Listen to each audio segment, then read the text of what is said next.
Hello नमस्कार मेरे प्यारे दोस्त और भाई बंधु। तो आज की क्लास में बताने वाले हैं क्लास 10th का मोस्ट इम्पोर्टेंट हिंदी व्याकरण का मोस्ट इम्पोर्टेंट क्वेश्चन के बारे में बताने वाले हैं।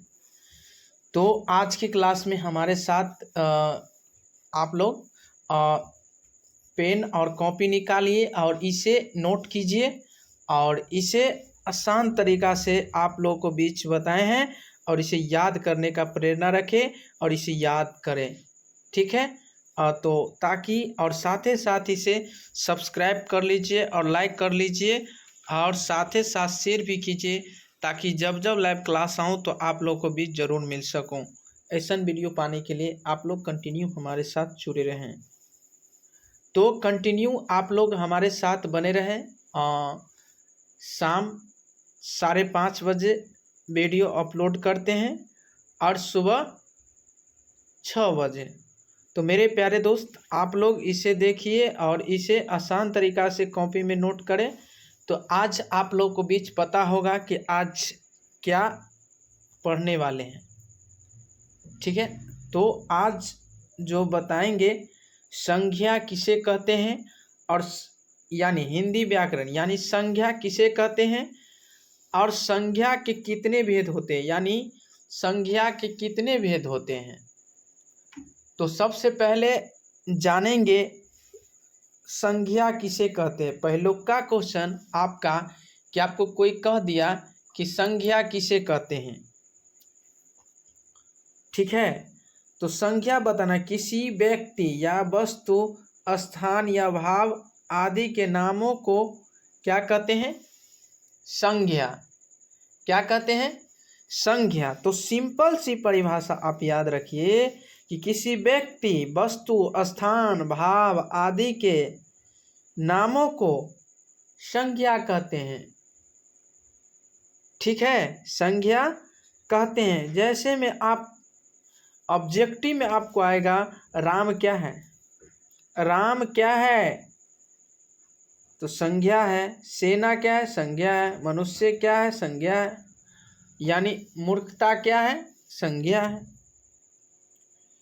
या व्यक्ति का नाम हो या वस्तु का नाम हो या स्थान का नाम हो या भाव का नाम हो, ये सारे क्या है, संज्ञा है। क्या है, संज्ञा है। ETC उम्मीद करते हैं कि आप लोग जान लिए होंगे कि संज्ञा किसे कहते हैं, समझ गए ना।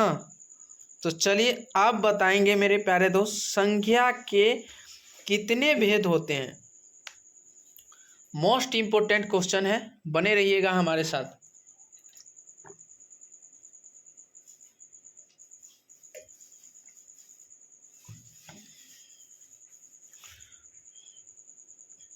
संज्ञा के कितने भेद होते हैं, संज्ञा के 5 भेद होते हैं। संज्ञा के 5 भेद होते हैं। अब बताइएगा संज्ञा का जो 5 भेद है और कौन कौन है। तो मोस्ट इम्पोर्टेंट तरीक़ा से बताएंगे मेरे प्यारे दोस्त।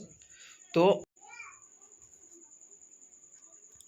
संज्ञा के 5 भेद होते हैं। आपको ऑब्जेक्टिव में 1 नंबर में पूछेगा कि संज्ञा कितने प्रकार के होते हैं, संज्ञा कितने प्रकार के होते हैं या संज्ञा के कितने भेद होते हैं, तो आपको बोलना होगा 5। कितना, 5 होता है। 1 नंबर में ऑब्जेक्टिव में आपको पूछेगा, ठीक है।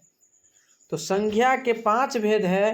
तो एक में व्यक्तिवाचक संज्ञा, दूसरा जातिवाचक संज्ञा, तीसरा भाववाचक संज्ञा और चौथा द्रव्यवाचक संज्ञा और समूहवाचक संज्ञा।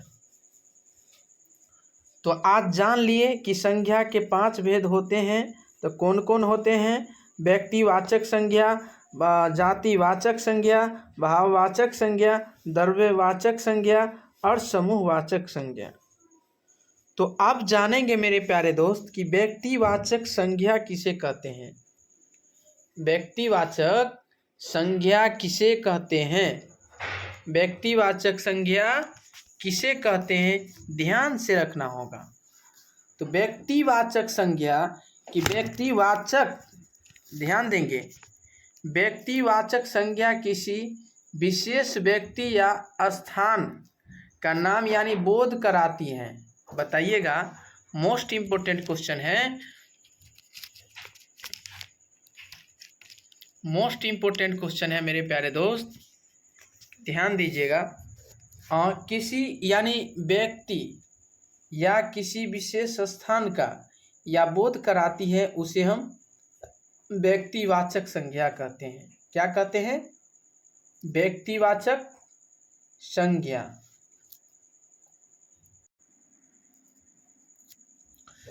जैसे में होगा आपको गंगा, तुलसीदास, पटना, etc। व्यक्तिवाचक का उदाहरण जैसे में गंगा, तुलसीदास, पटना, ये सारे जो है आपको कह दिया जाए कि गंगा क्या है तो व्यक्तिवाचक संज्ञा है, तुलसीदास क्या है व्यक्तिवाचक संज्ञा है, पटना क्या है तुलसी यानी व्यक्तिवाचक संज्ञा है। तो चलिए आप लोग समझ गए होंगे। चलिए दूसरा नंबर है जातिवाचक संज्ञा किसे कहते हैं? जातिवाचक संज्ञा किसे कहते हैं? तो जातिवाचक संज्ञा किसी वस्तु या प्राणी की संपूर्ण जाति का बोध होता है, यानी बोध करवाते हैं, उसे हम क्या कहते हैं? जातिवाचक संज्ञा। जातिवाचक संज्ञा किसी वस्तु या प्राणी की संपूर्ण जाति का बोध होता है, उसे जातिवाचक संज्ञा कहते हैं, उसे जातिवाचक संज्ञा कहते हैं। चलिए तो हमारे साथ कंटिन्यू बने रहें और आसान मेथड से बताने वाले मेरे प्यारे दोस्त, तो आप लोग देखते रहेंगे, ठीक है ना। तो जैसे में हो जाएगा गाय, नदी, मनुष्य, etc, ये सारे हो जाएंगे, ठीक है ना। तो आप चलेंगे तीसरा नंबर, यानी भाववाचक संज्ञा किसे कहते हैं? भाववाचक संज्ञा किसे कहते हैं? यानी भाववाचक संज्ञा या व्यक्ति या पदार्थों के धर्म या गुण का बोध कराती है, यानी यानी पदार्थ के धर्म या गुण का बोध कराती है, उसे भाववाचक संज्ञा कहते हैं। जैसे में मिठास, चौड़ाई, लंबाई, वीरता, etc। आपको कह दिया जाए कि मिठास कौन सा संज्ञा तब भाववाचक संज्ञा है, चौड़ाई कौन सा संज्ञा है तब भाववाचक संज्ञा है, लंबाई कौन सा संज्ञा है भाववाचक संज्ञा है, वीरता कौन सा संज्ञा है भाववाचक संज्ञा है। तो आपको याद रखना होगा मेरे प्यारे दोस्त, इसे याद कीजिए, अभी से ही याद करना शुरू कीजिए मेरे प्यारे दोस्त, ठीक है ना। तो बने रहिए हमारे साथ। तो चलिए आप जानेंगे द्रव्यवाचक संज्ञा किसे कहते हैं, यानी द्रव्यवाचक संज्ञा किसे कहते हैं। तो द्रव्यवाचक संज्ञा किसी धातु या द्रव्य का बोध कराती है। द्रव्यवाचक संज्ञा किसी धातु या द्रव्य का बोध कराती है, उसे ही हम द्रव्यवाचक संज्ञा कहते हैं। उसे क्या कहते हैं? द्रव्यवाचक संज्ञा कहते हैं। जैसे में आपको चांदी कह दिया जाए, पानी कहता है, तेल कहता है, पीतल कहता है, etc। जिसे आप नापा या तोला यानी तोलते हैं, उसे द्रव्यवाचक संज्ञा कहते हैं, ठीक है। चलिए आपको कह दिया जाए कि चांदी कौन सा संज्ञा है तो द्रव्यवाचक संज्ञा है, पानी कौन सा संज्ञा है द्रव्यवाचक संज्ञा है, तेल कौन सा संज्ञा है द्रव्यवाचक संज्ञा है, पीतल कौन सा संज्ञा है द्रव्यवाचक संज्ञा है। तो अब जानेंगे 5 नंबर, समूहवाचक संज्ञा किसे कहते हैं। समूहवाचक संज्ञा किसे कहते हैं? समूह अथवा समुदाय का बोध होता है, यानी समूह अथवा समुदाय का बोध होता है, उसे समूहवाचक संज्ञा कहते हैं। उसे क्या कहते हैं? समूहवाचक संज्ञा। क्या कहते हैं? समूहवाचक संज्ञा कहते हैं। जिसे समूह अथवा समुदाय का बोध होता है, उसे समूहवाचक संज्ञा कहते हैं। जैसे में सेना, क्लास, चाबी, दल, सभा, यानी चाबी का गुच्छा, एक समूह जो होते हैं, सेना, इससे एक सेना का एक समूह होते हैं। क्लास में यानी बच्चे का एक समूह, जैसे चाबी का छल्ला यानी गुच्छा, दल, सभा, ये सारे हैं समूहवाचक संज्ञा।